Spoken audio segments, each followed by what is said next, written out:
So fertilizers, in many cases, help, you know, give you magnificent yields for the first 2 or 3 years, and then what happened?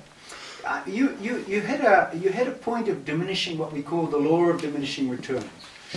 Let's say, for instance, at the turn of the at time of independence, the government of the UK, they did a survey of soils in India, and they found out that in the Punjab, for instance, where most of the production was very good, they were doing organic farming, and they had a 5% organic carbon level, which is very, very good, which is excellent, which is a sustainable level. It retains moisture and everything. So that was the turn. Along came the revolution around 10, 12 years later. Then for another 20 years, they milked the life out of it. In around about the early 80s, suddenly the scientists started saying, hey, wait a minute, we're putting X number of chemicals into that field, and we're getting, instead of getting that yield, it's diminishing. Then they said, okay, they started panicking and say, okay, then put an extra dose in. So they put in more, and most of it was urea, so it was a high nitrogen levels. It wasn't a mix of nutrients whatsoever, it was mostly urea. Suddenly, what was happening in that period was that the diminishing aspect was the carbon. They got their high yields not because of the chemicals, but because of the high carbon content, the high microbes, which you put the energy of the nitrogen in, you start stimulating those microbes to produce more nutrients. And then you get those spikes in yield. At a certain point, when you get down below 1% organic carbon, no matter how many chemicals you put in, you start leveling off. So what happened in the 80s, you got into a point of law of diminishing returns. You hit a threshold. Then you started declining. Then in the mid-90s, they said, oh my God, this is not working. You know, how many times? It's not working out. It's costing too much. The government subsidies were going up. 80,000 crores it got to at a certain point. It was absolutely depleting the treasury. So they said, then along came these scientists and said, oh, so we're going to have a new green revolution. So let's start fiddling not only with the hybrids, but let's start fiddling with the genes. So it basically was an admittance that the green revolution had failed. Year 2000, they did the same study of, a broad study of Punjab soils. At that time, the organic carbon level was 0.32% average. So it's basically wasted land. And what was happening is you have what I call the great mining scandal. You were mining carbon all through those 40 years. And while you mined it, you lost the humus, you lost the capacity for nutrients in the plants. The plants then got weakened, the insects came in, and then you got a decimation by the insects. So you got more pesticides, more chemicals. So that was basically the same. Now, let's just go back to the Araku model, because that's what I was amazed with when I went there, that you've increased the income of the farmers fivefold, you've quadrupled the productivity. How did you do this? What were the differentiators between the type of projects we see that largely end in failure and this model? What is those essential differences? So I think one was a very pragmatic approach to this whole challenge that was thrown to us, because please note, this was like a depleted land. This was semi-wastelands that we got. When we went to this hilly region, there were so many patches which were completely wasteland. That's what government gave to us for this project. They didn't give lush green fertile land. So we realized there that the trees that the government planted in classic style are afforestation trees, which are eucalyptus and silver oak trees, which don't give any biomass. So if you want to do organic farming, you cannot do it unless you got biofertilizer and compost and cow dung from outside. So the pragmatism was, for the first 2 years, to excite the farmers, get the biomass purchased from outside en masse. Then show that that is showing results with cabbages and cauliflowers, not wait for the cash crop of coffee alone. So these short-term rewards were very important for hopeless farmers. Yes. That itself was one. They like to know that you have a result to offer. Till now they have been only met by people from government to NGOs who didn't show them results. Once that was cracked, we then told them the science. What worked is the carbon in the soil. Earlier there was no carbon.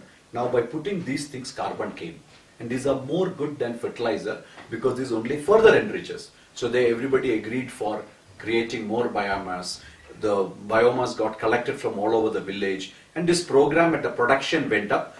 With that, the interest to learn it went up. So knowledge transformation in a cascading level across the whole farmer community happened, not by us, not by schools in a classroom as done by agriculture department all over the world, but by farmer schools created by David. Farmers themselves would teach other farmers in the field. And rediscovering And their own their own traditional science. methods. Yes. You know, we have a saying in organic farming that the best fertilizer is the farmer's footprints. And essentially that's what Nandi did, was to made the farmers interested in their fields, because they weren't interested. They weren't getting prices. They weren't getting the yields because they weren't getting the interest to go out to their fields. And basically it was bringing them back to sort of say, hey, you can do it. There's a reason for being in the field. So then you had done something which is I found remarkable. You know, because this is a problem we have all over Africa, is access to land and land title. Because this is what permanently disadvantages small-scale farmers, subsistence farmers. If they go and try and borrow money, they're always told, well, bring your title deed. How did you solve that problem? So there were two things. One, we negotiated with government and said that can you at least give them en masse instead of giving individually, the whole region, everybody a title for 40 years to use the land for agriculture, and they cannot sell the land, which is the government's worry, but this produce can be used. So the moment they all got that, for the first time many of them, they felt very empowered that, and felt they were like an entrepreneur who had an asset to work on. That was at the mind level. Second, even when we would go to producers, to buyers or to bankers, if we wanted a working capital for these farmers, who by then we had aggregated into a cooperative structure. So the combination of each farmer being an entrepreneur and a cooperative working as a company would attract scope for even lending from financial institutions. But they would still like to know whether there is a paper available to say that this produce will indeed belong to this farmer. And we had created that. Once these two were done, the farmers straight away warned us that the biggest challenge is you yourself should consider taking us to the market. Because the journey to the market, not just because of remoteness, but also because of middlemen, lack of infrastructure for processing, all this will come in the way. So please, just as Nandi looked at everything integrated, please this also don't think of just inputs and organic farming. Think of the whole value chain up to market. Now you did a remarkable thing which I saw there, was you took what a lot of those farmers had coffee they were producing. True. And they were getting sometimes something like $1 a kilogram. True. And you have increased it fivefold. How did you all do that? So again, this was looking at the best minds. So we got coffee experts. Just as we got David, we told David, get us now coffee experts.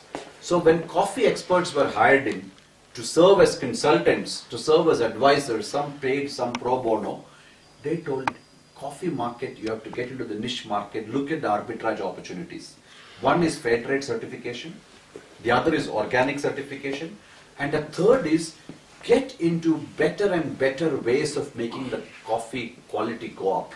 And that process, they said, will get us higher prices, both in the export markets as well as if we sold it to niche coffee specialty buyers. And then it just worked. So identifying a niche market, finding out the arbitrage opportunities, ensuring your product is the highest quality, these superseded the organic nature of its production. What conventional NGOs do is just harp on organic, and it's not the best product. Here we focused on the produce. Organic was incidental, we said. Organic was the only way to do it sustainably. But you will buy my coffee because it's the best coffee. Now, David, you know, if you go back to the model, I'm interested in the model because it's a model that aggregates people. It's very fashionable to talk about cooperatives, but I found that this is a different approach to building cooperative. I mean, you build a detailed picture of the community, every single farmer. What was that model of aggregation that is been so remarkably successful? I think the key to this particular model was the fact that most often when governments come along, they have the idea that they have a quota and they've got to establish so many cooperatives per year kind of thing. So they establish cooperatives and then they cloy together a few farmers, and there is no focus, there's no purpose behind those cooperatives. In this case, the cooperative arose out of a need, and it came from bottom up. And I think that was the key element to I mean, this particular case. you have hundreds of these workshops and people. Just explain a bit about that. That's sort of value chain. I think one of the most important things is engagement with the community, and that was the key. One of the most spectacular successes for us was, let's say, in our present, now that we're developing in horticulture, was we'd go to a village, we'd do a baseline survey, and we'd ask everything there was to know about the village, where they're growing their paddy, where they're doing this, where their coffee is and everything like that, and we'd come up with a map. And suddenly, for these people to understand their assets, essentially we came in there and rediscovered what they had, and they had a lot of value. Yes. They in many cases, they had not a clue just how many cows they had. Sometimes we'd have random numbers and all that. So essentially we made them aware of that, and we were the first actually to create census. You know what that reminded me? I was union organizer in South Africa in the 80s. It reminded me of union organizing, because in building a movement of real entrepreneurs or whether workers, it's always about your value proposition. Because people who are poor have no time to come and spend in meetings and workshops unless it adds value to their lives. What was the value that you added to the lives of these people that they became so committed? And what are the structures? Because you mentioned something, Manoj, which I think is, you can't belong to the cooperative unless you're a farmer. Yes. So I think you're right, Jay. There were three broad things, I think, which glued them together. One, it was very clear from day one that there were predetermined value propositions, not in terms of returns, but in terms of certain ethos that was uniformly applied. For instance, as you rightly pointed out, one was, you are not part of this cooperative if you are not a farmer, and if you are not growing the crops that we set. Simple. So there were many political leaders, there were Marxist leaders, CPI, CPM, Congress, Telugu Desam party leaders in a normal ecosystem who, masqueraded as farmers otherwise, but actually didn't till land. So the community very clearly said, no, you're part of not this cooperative. And that became, so even the big ones amongst the tribals got eliminated, became a very clear message that, no, these guys are serious. Second thing, and many of those principles were followed strictly. For instance, we said it's not a farmer, it's the family. So the husband and the wife were registered same time. And the youth was willing to till, Absolutely. He was also registered. So the land holding in India, like in many places, the paper is with the father or the man of the house. The woman had no role except actually go and do the labor free of cost. So here, both were made members of the cooperative. This was unheard of by them. The second thing is adherence to time. If we said there was a meeting at 8, there was a meeting at 8. And even if there were only 2 people. So farmers understood that there is tremendous value for their time. If it was told that on Wednesday there will be a demonstration of vermiculture, Wednesday demonstration happened, come what may.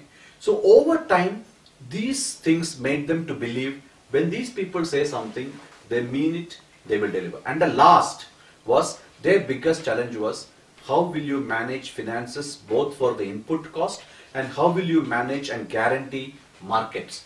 First season itself they saw that this was delivered. So when you string all these 3, they would come together. And the real non-compromising factor was, we told them from day one that even in a village, the member who will be representing the village farmers will be subject to election every year.